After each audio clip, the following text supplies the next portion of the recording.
Hello students, आज के इस वीडियो लेक्चर में हम बात करने जा रहे हैं ट्रैफिक वॉल्यूम स्टडी के ऊपर कि ट्रैफिक वॉल्यूम क्या होता है, ट्रैफिक डेंसिटी क्या होती है, ट्रैफिक वॉल्यूम की स्टडी का क्या पर्पस है और कौन-कौन सी इंफॉर्मेशन रेंडर्ड कर रहे हैं हम ट्रैफिक वॉल्यूम स्टडी से। तो इस वीडियो लेक्चर में हम इन टर्म्स पर बात करेंगे कि ट्रैफिक वॉल्यूम स्टडी क्या है और ये क्यों की जाती है और इसकी क्या आवश्यकता है। तो आइए शुरू करते हैं traffic volume study. Traffic volume study and traffic volume and traffic density. क्या ट्रैफिक वॉल्यूम है और क्या ट्रैफिक डेंसिटी है। पहले बात करते हैं ट्रैफिक वॉल्यूम के ऊपर। Traffic volume, it is the number of vehicles moving in a specified direction on a given lane or roadway that passes a point or cross section during a specified unit of time। किसी particular road, किसी particular intersection, किसी particular लेन पर कितने vehicle किसी निश्चित दिशा की तरफ जाते हैं किसी निश्चित समय में, ये कहलाता है ट्रैफिक वॉल्यूम। यानी किसी पर्टिकुलर, ऐसे समझते हैं इसको, किसी पर्टिकुलर रोड पर कितने व्हीकल कितने, 1 घंटे में, 2 घंटे में, कोई स्पेसिफिक यूनिट ऑफ टाइम कि हमने स्पेसिफाई कर लिया कि कितने टाइम में कितने व्हीकल किसी सड़क पर से गुजरते हैं, वो उसका ट्रैफिक वॉल्यूम कहलाता है। नंबर ऑफ व्हीकल यानी कितनी संख्या है उनकी और वो किसी पर्टिकुलर दिशा में जा रहे हैं या किसी पर्टिकुलर दिशा से आ रहे हैं, ये कहलाता है आपका ट्रैफिक वॉल्यूम। अब बात करते हैं हम ट्रैफिक डेंसिटी की। तो ट्रैफिक डेंसिटी क्या है? It is the number of vehicles occupying a unit length of a lane और roadway at a given instant, usually expressed as a vehicle per kilometer। यहाँ कितने गुजर रहे हैं, पर डेंसिटी में क्या है? Number of vehicles occupy a unit length of a lane of roadway. कितनी जगह को वो घेर कर रखे हुए हैं, कितने वाहन सड़क पर रुके रहते हैं किसी पर्टिकुलर स्ट्रेच ऑफ लेंथ का, यानी कितने किलोमीटर है, कितने मीटर है, ये डिपेंड करता है ना।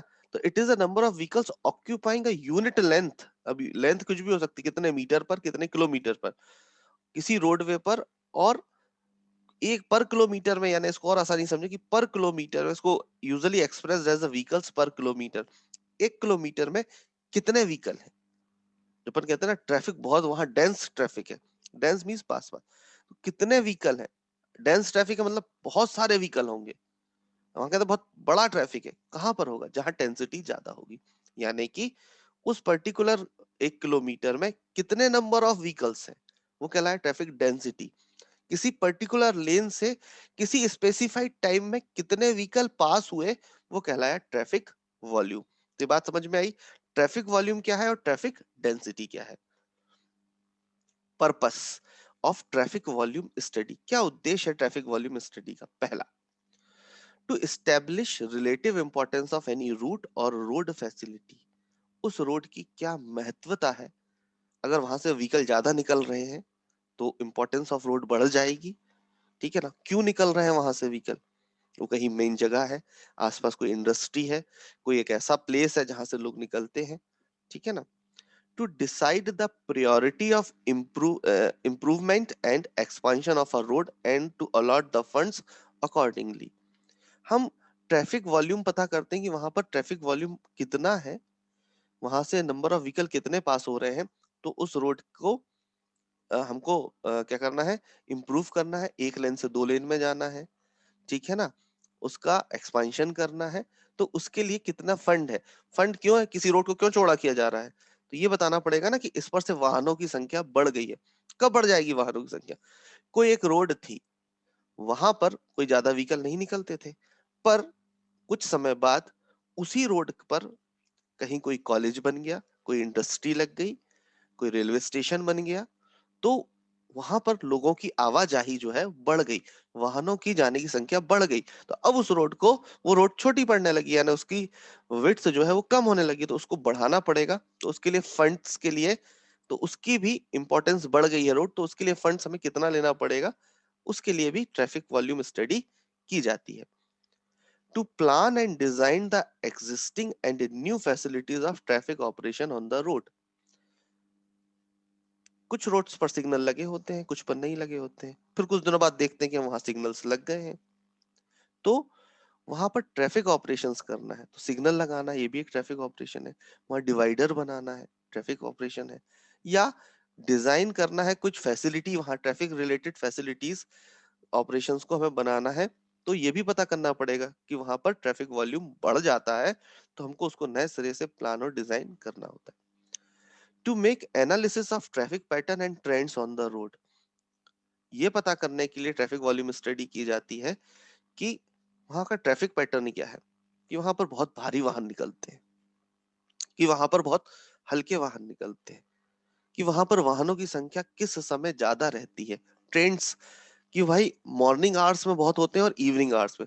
यदि स्कूल कॉलेज ऑफिसेज उस रोड पर हैं तो स्वाभाविक सी बात है कि सुबह के समय ट्रैफिक वॉल्यूम ज्यादा होगा और शाम के समय, सुबह लोग अपने कार्यस्थल पर जा रहे होंगे और शाम को वहां से वापस आ रहे होंगे, तो पीक टाइम क्या होगा, मॉर्निंग और इवनिंग आवर्स। दोपहर में हो सकता है उतना ना हो, कोई इंडस्ट्री है तो इंडस्ट्री में सामान जो हैवी लोडर्स हैं वो सुबह सुबह निकलते हैं या रात को निकलते हैं, तो पैटर्न पता चलता है, हमको ट्रेंड पता चलता है कि वहां का ट्रैफिक किस तरह से, उसके लिए भी ट्रैफिक वॉल्यूम स्टडी भी की जाती है। To do structural design of pavements and geometrical design of roadway by classified traffic volume study, वहां की स्ट्रक्चरल डिजाइन चेंज करना है, पहले रोड छोटी थी ट्रैफिक वॉल्यूम बढ़ गया है, पेवमेंट का टाइप चेंज करना है, ज्योमेट्रिक डिजाइन चेंज हो रही है, उसके लिए भी हम ट्रैफिक वॉल्यूम स्टडी करते हैं। To plan one way street and other regulatory measures by volume distribution study, वही मैंने अभी आपसे कहा ना कि किस तरह वहां वन वे बनाना है, वहां पर डिवाइडर फॉर्म करना है, उसके लिए भी ट्रैफिक वॉल्यूम स्टडी की जाती है। To do design of road intersection planning signal timings and channelisation by turning movement study, वहां व्हीकल किस डायरेक्शन में मुड़ रहे हैं, वहां पर सिग्नल्स की टाइमिंग, आपने देखा होगा कुछ सिग्नल्स 1 मिनट के हैं, कुछ सिग्नल्स 1.5 मिनट के हैं, कुछ सिग्नल्स 2 मिनट तक के भी हैं। टर्निंग पैटर्न क्या है, ये बड़े शहरों में आप लोगों ने इसको देखा होगा कि जहां पर भी सिग्नल्स होते हैं वहां पर क्या करना पड़ता है, आप सिग्नल्स पर जाकर जब रुकते हैं तो वहां सिग्नल की बत्ती कितनी देर तक जलती है, उसकी टाइमिंग क्या है, उसके लिए भी ट्रैफिक वॉल्यूम स्टडी की जाती है। आपको ट्रैफिक को किस तरह से चैनलाइज करना है, आपको ये चैनलाइज करने के लिए पता होना चाहिए कौन से ट्रैफिक दाएं दिशा में ज्यादा मुड़ता है कि बाएं दिशा में ज्यादा मुड़ता है इंटरसेक्शन के ऊपर, ये डिपेंड करता है उस पर्टिकुलर पोजीशन के लिए, उस पर्टिकुलर पोजीशन या उस पर्टिकुलर पॉइंट पर हमको ट्रैफिक वॉल्यूम स्टडी परफॉर्म करनी होती है। To do planning of sidewalks crosswalks and pedestrian signals by pedestrian volume study, कि पैदल चलने वाले वाहनों की क्या स्थिति है, पैदल कितने लोग चलते हैं, वहां पर हमको फुटपाथ बनाना पड़ेगा जिसको साइड वॉक बनाना पड़ेगा, क्रॉस वॉक मीन्स एक तरफ से दूसरे तरफ जाना, जेब्रा क्रॉसिंग क्रॉस वॉक के लिए होती है, पैदल चलने वाहन वाहन इसको इस तरफ आना है तो कैसे आएगा, तो वहां जेब्रा क्रॉसिंग बना दी जाती है, उसके लिए ट्रैफिक वॉल्यूम किया जाता है पेडेस्ट्रियन ट्रैफिक का। To do economic study after estimating the highway users revenue, economic study, कुछ हाईवे से बहुत सारे वाहन निकलते हैं तो उसको टोल रोड बना दिया जाता है, वहां एक टोल प्लाजा बना दिया जाता है, उससे रेवेन्यू जनरेट होता है कि बहुत सारे वाहन निकल रहे हैं, उस पर एक टोल रोड लगा दिया जाए, उस पर टोल कुछ पे करना पड़ेगा, तब आप उस रोड को यूज कर पाओगे और उससे गवर्नमेंट को रेवेन्यू मिलेगा, और कितना रेवेन्यू उससे मिल सकता है उसका एस्टिमेशन भी ट्रैफिक वॉल्यूम स्टडी से किया जाता है। ट्रैफिक वॉल्यूम स्टडी की कैसे जाती है, दो मेथड होते हैं, मैनुअल मेथड और मशीन मेथड। मैनुअल मेथड में क्या है, एक टीम बैठ जाती है, 4 लोग बैठ गए, एक व्यक्ति केवल बड़े वाहनों को नोट करेगा, एक व्यक्ति छोटे वाहनों को नोट करेगा, एक स्पेशल व्हीकल्स को नोट करेगा कि जैसे कुछ ओवरसाइज्ड व्हीकल निकलते हैं, कुछ पेडेस्ट्रियन को नोट करेगा। ये तो हो गया manual method, it is tedious, और पहले यही होता था, यदि ट्रैफिक वॉल्यूम ज्यादा नहीं है तो मैनुअल मेथड कर सकते हैं। अब और आसान तरीका क्या है, अब तो मशीनें भी आ गई कि उससे निकलने वाले वाहनों को पता चल जाता है, वो मशीनरी मेथड है। पुराने समय में कैमरा लगा दिया जाता था, उस कैमरे से रिकॉर्डिंग कर ली और फिर ऑफिस में बैठ के देख लिया कि हाँ कितने वाहन निकल रहे हैं, पॉज कर लिया, तो अलग अलग है, आजकल मशीन आती है, वो सारे काउंट भी करती जाती है और लोड भी बताती जाती है, कितने हैवी व्हीकल निकले हैं और कितने स्मॉल व्हीकल निकले हैं। तो मैनुअल मेथड भी होता है और मैकेनिकल मेथड भी होता है, यानी बाय मशीन। अब information rendered by traffic volume study, कौन कौन सी इंफॉर्मेशन रेंडर्ड होती है ट्रैफिक वॉल्यूम स्टडी से? पहला, the total number of vehicle crossing the particular road intersection in a specific period, कितने वाहन किसी पर्टिकुलर क्रॉस सेक्शन इंटरसेक्शन को क्रॉस करते हैं किसी स्पेसिफिक टाइम में, ये पता चल जाता है। दूसरा, the idea of relative importance of a particular road and to classify it, road की इंपॉर्टेंस, उस पर वाहन ज्यादा है, नहीं है, मोस्ट इंपॉर्टेंट है, लीस्ट इंपॉर्टेंट है, ये भी हमें ट्रैफिक वॉल्यूम स्टडी से पता होता है। It renders traffic density and traffic capacity of a road which helps to decide widening, laning और over and under passes. Traffic volume study से हम ये पता कर पाते हैं कि वहां की ट्रैफिक डेंसिटी या ट्रैफिक कैपेसिटी बढ़ गई है, तो हमको उस रोड को चौड़ा करना है, यानी वाइडनिंग करना है, लेनिंग करना है, उसके लेन बढ़ाना है, वहां पर एक ओवर पास देना है या अंडर पास देना है, डिपेंड ऑन द कंडीशन। तो ये भी हमें ट्रैफिक वॉल्यूम से पता चलेगा ना, जब तक ये पता नहीं चलेगा वहां ट्रैफिक है कि नहीं है। मान लीजिए वहां ट्रैफिक है ही नहीं, आपने उसको मल्टी लेन बना दिया, जरूरत ही नहीं थी, वहां वाहन ही नहीं निकलते हैं।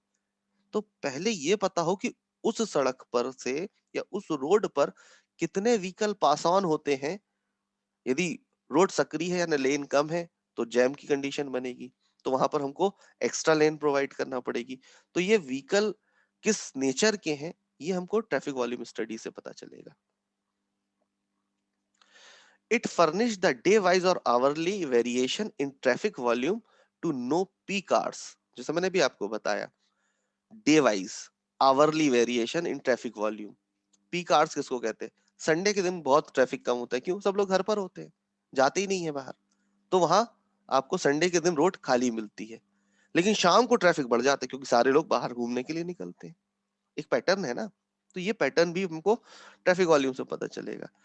किस दिन ज्यादा होता है? मंडे के दिन, ठीक है ना, मॉर्निंग आवर्स में ऑफिस जा रहे हैं लोग, बहुत ज्यादा होगा, संडे के दिन नहीं होगा। तो डे वाइज आवरली वेरिएशन भी पता चल रहा है, सुबह और शाम का जैसा मैंने बताया वो पता चल रहा है।